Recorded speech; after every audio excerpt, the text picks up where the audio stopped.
Kirk Longenhagen and the rest of FanGraphs, they released their top 100 prospects. Francisco Mejia, number 37. Brad Zimmer, number 45. And McKenzie, like you said, number 55. And one of the many in consideration prospects was Greg Allen, another prospect who burst onto the scene last season in the outfield. So what do you think of these rankings for the top 100, where the Indians landed?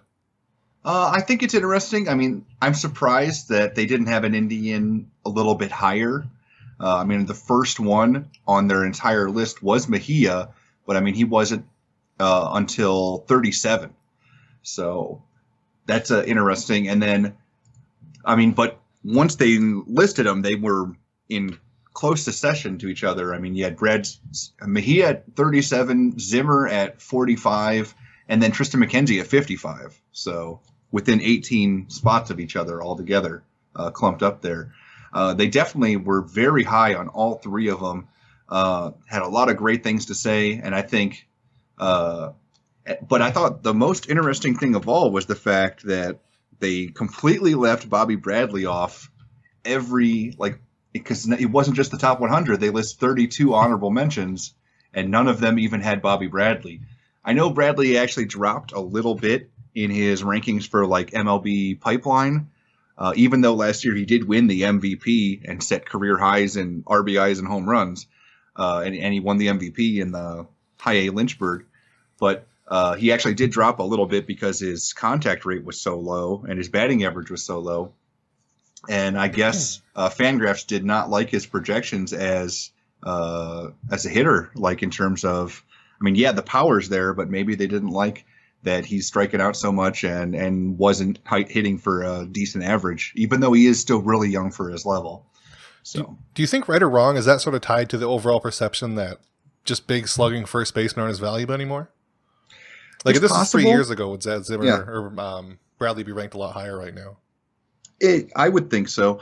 And you got to remember, I mean, people still find the big slugging first baseman with high strikeout rates and high home runs still super attractive. I mean, you find those type of players on just about every team in Major League Baseball. I mean, a lot of guys trade higher strikeout rate for higher power. I mean, it happens consistently. Guys change their swings so that they can hit more home runs, and they're willing to give up on the contact rate.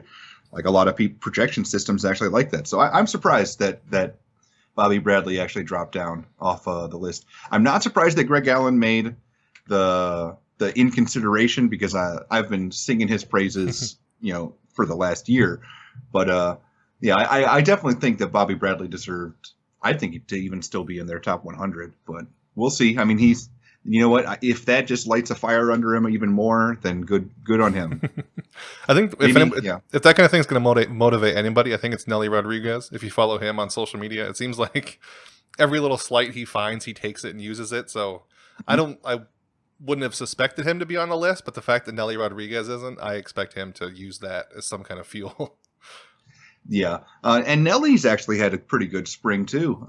He batted well over 300 for the Indians. He didn't hit any home runs or anything, but he had he got on base a lot. He scored some runs, and he got optioned down too. But I think that was also because I think he suffered like a small injury, and they wanted him to work on that and rest it in the minors as well. So one more. I was just thinking about this while you were talking, so I'm going to throw it at you out of nowhere. But another prospect who missed altogether is Brady Aiken, who I don't remember if he was on their top 100, but he was ranked a lot higher in a lot of things last year. So is the hype just gone from him already? I wouldn't say it's gone, but Aiken was not on the Pipeline top 100 either this year. Yeah. It was last year. Last year he was like number 50. I mean, he was like 50, 55 area.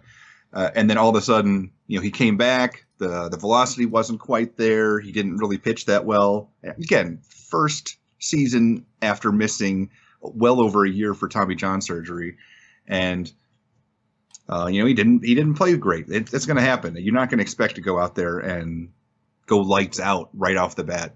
And he did get stronger as the year went, and his velocity improved as the year went. So. I think kind of like I said last week, this year is a little bit more make or break on if he can get that prospect status back. And I think he can. But I think it's interesting that so many people are just giving up on him after one half season when in his first stint back from Tommy John surgery. Yeah. I hope that he can use that as motivation, kind of like